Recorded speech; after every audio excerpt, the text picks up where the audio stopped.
जगन्नाथ रथ यात्रा की अमर कथा। अधूरी मूर्ति के पीछे छिपा दिव्य रहस्य। भगवान जगन्नाथ की रथ यात्रा एक ऐसी कथा जिसे सुनकर हर भक्त भाव विभोर हो जाता है। भाग एक। जय जगन्नाथ कहते हैं कि जब भगवान अपने भक्तों से मिलने के लिए स्वयं घर से निकल पड़े तो समझ लीजिए कि वह केवल उत्सव नहीं बल्कि प्रेम का सबसे बड़ा प्रमाण है। भारत की पवित्र भूमि पर एक ऐसा ही दिव्य पर्व मनाया जाता है, भगवान जगन्नाथ की रथ यात्रा। हर वर्ष लाखों श्रद्धालु भगवान जगन्नाथ, उनके बड़े भाई बलभद्र और बहन सुभद्रा के दर्शन करने के लिए उमड़ पड़ते हैं। विशाल रथों को खींचने के लिए भक्तों की लंबी कतारें लग जाती हैं। हर ओर केवल एक ही जय घोष गूंजता है, जगन्नाथ रथ यात्रा की अमर कथा। अधूरी मूर्ति के पीछे छिपा दिव्य रहस्य की शुरुआत आखिर कैसे हुई? इस रहस्य की शुरुआत होती है एक महान राजा से। बहुत समय पहले मालवा देश में राजा इंद्रद्युम्न नाम के एक धर्मात्मा राजा राज्य करते थे। उनके राज्य में धन, वैभव और सुख संपत्ति की कोई कमी नहीं थी। प्रजा उन्हें पिता समान मानती थी। फिर भी राजा के मन में एक अधूरापन था। वे प्रतिदिन भगवान विष्णु की आराधना करते और प्रार्थना करते। हे प्रभु, मैं आपके ऐसे स्वरूप के दर्शन करना चाहता हूँ जिन्हें देखकर हर मनुष्य के मन में भक्ति जाग उठे। दिन बीतते गए, महीने बीत गए, लेकिन उनकी प्रार्थना का उत्तर नहीं मिला। एक रात जब पूरा महल गहरी नींद में था, तभी राजा के कक्ष में दिव्य प्रकाश फैल गया। राजा ने देखा कि स्वयं भगवान विष्णु उनके सामने खड़े हैं। भगवान ने मुस्कुराते हुए कहा, हे इंद्रद्युम्न, तुम्हारी भक्ति ने मुझे प्रसन्न कर दिया है। समय आ गया है कि मैं एक नए स्वरूप में पृथ्वी पर प्रकट हूं। राजा हाथ जोड़कर खड़े हो गए। भगवान बोले, समुद्र के किनारे तुम्हें एक दिव्य नीम का वृक्ष मिलेगा। वह कोई साधारण वृक्ष नहीं होगा। उसी पवित्र लकड़ी से मेरा, बलभद्र और सुभद्रा का स्वरूप बनवाना। इतना कहकर भगवान अंतर्धान हो गए। सुबह होते ही राजा ने पूरे राज्य में घोषणा कर दी कि वे समुद्र तट की यात्रा पर निकलेंगे। कई दिनों की यात्रा के बाद वे समुद्र किनारे पहुंचे। अचानक सैनिकों ने देखा कि समुद्र की लहरों पर एक विशाल नीम का वृक्ष तैरता हुआ किनारे आ रहा है। उस लकड़ी से अद्भुत सुगंध निकल रही थी और उसके चारों ओर दिव्य प्रकाश फैला हुआ था। राजा समझ गए कि यही भगवान का संकेत है। उन्होंने श्रद्धा पूर्वक उस पवित्र लकड़ी को उठवाया और अपने महल ले आए। लेकिन अब सबसे बड़ा प्रश्न सामने था, इतनी दिव्य मूर्तियों का निर्माण कौन करेगा? राजा पूरे राज्य में श्रेष्ठ शिल्पकारों को बुलाते रहे, लेकिन कोई भी उस दिव्य लकड़ी पर छेनी चलाने का साहस नहीं कर पाया। तभी महल के द्वार पर एक वृद्ध बढ़ई आया। उसके चेहरे पर तेज था, आंखों में करुणा थी और आवाज में अद्भुत शांति। उसने राजा से कहा, यदि आपकी अनुमति हो तो मैं इन मूर्तियों का निर्माण कर सकता हूँ। राजा के चेहरे पर आशा की किरण चमक उठी। लेकिन उस वृद्ध ने एक ऐसी शर्त रखी जिसने आगे चलकर इतिहास बदल दिया। इंद्रद्युम्न ने उस वृद्ध बढ़ई का आदर पूर्वक स्वागत किया और कहा, यदि आप सचमुच इन दिव्य मूर्तियों का निर्माण कर सकते हैं तो यह मेरे जीवन का सबसे बड़ा सौभाग्य होगा। वृद्ध मुस्कुराया और बोला, राजन, मैं यह कार्य अवश्य करूंगा, लेकिन मेरी एक कठोर शर्त है। राजा ने तुरंत उत्तर दिया, आप जो भी कहेंगे मुझे स्वीकार है। वृद्ध ने शांत स्वर में कहा, मुझे एक बंद कक्ष में अकेले काम करना होगा। जब तक मैं स्वयं बाहर ना आऊं, कोई भी उस कक्ष का द्वार नहीं खोलेगा। यदि किसी ने बीच में दरवाजा खोला तो मैं उसी क्षण कार्य अधूरा छोड़कर चला जाऊंगा। राजा ने बिना देर किए शर्त स्वीकार कर ली। महल के एक पवित्र कक्ष में दिव्य नियम की लकड़ी रखी गई। वृद्ध बढ़ई भीतर चले गए और बाहर से द्वार बंद कर दिया गया। कुछ ही देर में भीतर से छेनी और हथौड़े की मधुर ध्वनि सुनाई देने लगी। ऐसा लगता था मानो कोई साधारण मूर्तिकार नहीं, बल्कि स्वयं देवताओं का शिल्पी दिव्य प्रतिमाओं को आकार दे रहा हो। पूरा राजमहल उत्सुकता से प्रतीक्षा करने लगा। एक दिन बीता, फिर दूसरा, फिर तीसरा। लगातार कई दिनों तक कमरे से काम करने की आवाज आती रही। राजा प्रतिदिन उस कक्ष के बाहर आकर हाथ जोड़ते और भगवान से प्रार्थना करते कि सब कुछ मंगलमय हो। लेकिन अचानक एक दिन भीतर से आने वाली सभी आवाजें बंद हो गईं। पहला दिन, दूसरा दिन, तीसरा दिन, कमरे के अंदर पूर्ण शांति थी। रानी का मन घबराने लगा। उन्होंने राजा से कहा, महाराज, कई दिनों से कोई आवाज नहीं आ रही। कहीं उस वृद्ध को कुछ हो तो नहीं गया? यदि अंदर कोई अनहोनी हो गई हो तो?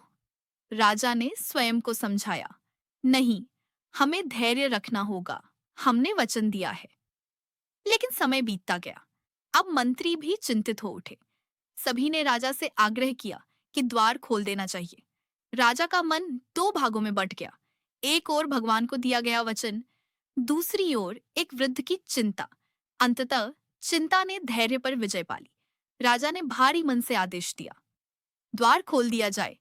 जैसे ही विशाल द्वार खुला, पूरा कक्ष दिव्य प्रकाश से जगमगा उठा। लेकिन वह वृद्ध बढ़ई कहीं दिखाई नहीं दिया। राजा ने चारों ओर देखा। कमरे के मध्य भगवान जगन्नाथ, बलभद्र और सुभद्रा की तीन अद्भुत मूर्तियां विराजमान थीं। उनके विशाल नेत्र पूरे संसार पर करुणा बरसा रहे थे। उनके मुख पर मधुर मुस्कान थी। लेकिन उनके हाथ और पैर पूर्ण रूप से बने नहीं थे। राजा इंद्रद्युम्न का हृदय टूट गया।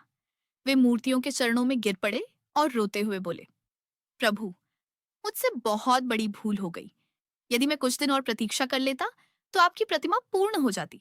मैंने अपने अधैर्य से सब कुछ बिगाड़ दिया। उसी क्षण पूरे कक्ष में दिव्य प्रकाश और भी तेज हो गया। आकाश से मधुर वाणी सुनाई दी, हे राजन, शोक मत करो। यह सब मेरी ही इच्छा से हुआ है। राजा ने आश्चर्य से ऊपर देखा। आकाशवाणी फिर हुई, मैं इसी स्वरूप में संसार के सामने प्रकट होना चाहता था, ताकि मनुष्य समझ सके कि ईश्वर बाहरी पूर्णता में नहीं, बल्कि प्रेम, श्रद्धा और भक्ति में बसते हैं। जो भक्त मुझे सच्चे मन से पुकारेगा, मैं उसे इसी रूप में स्वीकार करूंगा। राजा की आंखों से आंसू बहते रहे, लेकिन अब वे पश्चाताप के नहीं, बल्कि आनंद और भक्ति के आंसू थे। उन्होंने उसी क्षण उन दिव्य मूर्तियों की स्थापना का संकल्प लिया। उन्हें यह नहीं पता था कि भगवान अभी एक और ऐसी आज्ञा देने वाले हैं जिससे संसार की सबसे विशाल और प्रसिद्ध रथ यात्रा की शुरुआत होने वाली थी।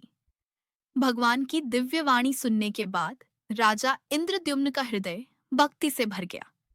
उन्होंने उसी शुभ मुहूर्त में भगवान जगन्नाथ, बलभद्र और सुभद्रा की मूर्तियों की विधि विधान से स्थापना करवाई। पूरे राज्य में उत्सव मनाया गया। मंदिर को फूलों से सजाया गया। वेद मंत्रों की गूंज के बीच भगवान का अभिषेक हुआ। दूर दूर से आर्षे, मुनि और भक्त दर्शन के लिए आने लगे। लेकिन एक रात फिर भगवान ने राजा इंद्रद्युम्न को स्वप्न में दर्शन दिए। भगवान ने प्रेम से कहा, हे राजन, केवल मंदिर में विराजमान रहना ही मेरा उद्देश्य नहीं है। संसार में ऐसे भी अनेक भक्त हैं जो वृद्ध हैं, गरीब हैं या किसी कारण मेरे मंदिर तक नहीं आ सकते। क्या वे मेरे दर्शन से वंचित रह जाएं? राजा ने विनम्रता से कहा, प्रभु, ऐसा कभी नहीं होना चाहिए। भगवान मुस्कुराए और बोले, इसीलिए मैं वर्ष में एक बार स्वयं अपने भक्तों के बीच जाऊंगा। मेरे लिए 3 विशाल रथ बनवाओ। मैं अपने बड़े भाई बलभद्र और बहन सुभद्रा के साथ नगर भ्रमण करूंगा। जो मेरे मंदिर तक नहीं पहुंच सकते, मैं स्वयं उनके द्वार तक पहुंचूंगा। सुबह होते ही राजा ने भगवान की आज्ञा पूरे राज्य में घोषित कर दी। श्रेष्ठ कारीगरों को बुलाया गया। विशाल लकड़ियां लाई गईं। महीनों की मेहनत के बाद 3 भव्य रथ तैयार हुए। पहला रथ भगवान बलभद्र का, दूसरा माता सुभद्रा का और तीसरा भगवान जगन्नाथ का। रथों को रंग बिरंगे वस्त्रों, ध्वजाओं और पुष्पों से सजाया गया। जब यात्रा का दिन आया तो पूरा नगर जय जगन्नाथ के जय घोष से गूंज उठा। हजारों नहीं, लाखों भक्त भगवान के दर्शन के लिए उमड़ पड़े। राजा ने स्वयं भगवान के रथ के सामने झाड़ू लगाकर मार्ग को साफ किया। उन्होंने सोने की झाड़ू से सेवा की और यह संदेश दिया कि भगवान के सामने राजा और सामान्य व्यक्ति में कोई भेद नहीं होता। इसके बाद भक्तों ने मोटी मोटी रस्सियों को पकड़कर पूरे प्रेम और उत्साह से रथ खींचना शुरू किया। कहा जाता है कि उस दिन भगवान के चेहरे पर ऐसी दिव्य मुस्कान थी, मानो वे अपने प्रत्येक भक्त को आशीर्वाद दे रहे हों। रथ धीरे धीरे आगे बढ़ा। मार्ग के दोनों ओर खड़े लोग हाथ जोड़कर भगवान का स्वागत कर रहे थे। कई भक्त भाव विभोर होकर रो रहे थे। कोई भजन गा रहा था तो कोई नृत्य कर रहा था। भगवान जगन्नाथ अपने भाई बलभद्र और बहन सुभद्रा के साथ अपनी मौसी के घर गुंडचा मंदिर की ओर बढ़ रहे थे। यही वह दिव्य यात्रा है जिसे आज पूरी दुनिया जगन्नाथ रथ यात्रा के नाम से जानती है। आज भी मान्यता है कि जो भक्त श्रद्धा और विश्वास से भगवान के रथ का दर्शन करता है या रथ की रस्सी को स्पर्श करता है, उसके जीवन में शुभता, भक्ति और भगवान की कृपा का प्रवेश होता है। यह रथ यात्रा हमें सिखाती है कि भगवान किसी एक स्थान तक सीमित नहीं है। वे अपने प्रत्येक भक्त के हृदय में निवास करते हैं और समय आने पर स्वयं अपने भक्तों से मिलने चले आते हैं। इसीलिए करोड़ों भक्त पूरे विश्वास से कहते हैं, भगवान जगन्नाथ केवल मंदिर के भगवान नहीं, वे पूरे संसार के नाथ हैं। भगवान जगन्नाथ, बलभद्र और सुभद्रा अपने भव्य रथों पर विराजमान होकर भक्तों के बीच आगे बढ़ते रहे। चारों ओर केवल भक्ति का सागर उमड़ रहा था। कोई नाच रहा था, कोई भजन गा रहा था, तो कोई भगवान के दर्शन करते ही भाव विभोर होकर रो पड़ता था। कुछ समय बाद तीनों रथ गुंडचा मंदिर पहुंचे। मान्यता है कि यह भगवान की मौसी का घर है। यहाँ भगवान कुछ दिनों तक विश्राम करते हैं और अपने भक्तों को दर्शन देते हैं। इन दिनों पंडालों, मंदिरों और सड़कों पर भक्ति का अद्भुत वातावरण छा जाता है। दूर दूर से आए श्रद्धालु भगवान के दर्शन कर अपने जीवन को धन्य मानते हैं। कुछ दिनों के बाद भगवान के मुख्य मंदिर लौटने का समय आता है। इस यात्रा को बहुधा यात्रा कहा जाता है। जब भगवान वापस लौटते हैं, तब भी लाखों भक्त उसी प्रेम और उत्साह से उनके रथ को खींचते हैं। ऐसा लगता है मानो पूरा संसार अपने प्रिय प्रभु को उनके घर वापस पहुंचा रहा हो। मुख्य मंदिर लौटने के बाद भगवान का दिव्य सुनाबेशा स्वर्ण श्रृंगार किया जाता है। भगवान जगन्नाथ, बलभद्र और सुभद्रा को सोने के मुकुट, आभूषण और दिव्य अलंकारों से सजाया जाता है। उस समय उनका अलौकिक स्वरूप देखकर भक्तों की आंखें श्रद्धा और आनंद से भर उठती हैं। कहा जाता है कि उस दिव्य दर्शन से मन के अनेक भय और दुख दूर हो जाते हैं और भगवान अपने भक्तों पर विशेष कृपा बरसाते हैं। लेकिन भगवान जगन्नाथ की सबसे बड़ी शिक्षा उनके स्वर्ण आभूषणों में नहीं, बल्कि उनके सरल और अनोखे स्वरूप में छिपी है। उनके अधूरे हाथ पैर मानो यह संदेश देते हैं कि भगवान को बाहरी सुंदरता नहीं, बल्कि हृदय की पवित्रता प्रिय है।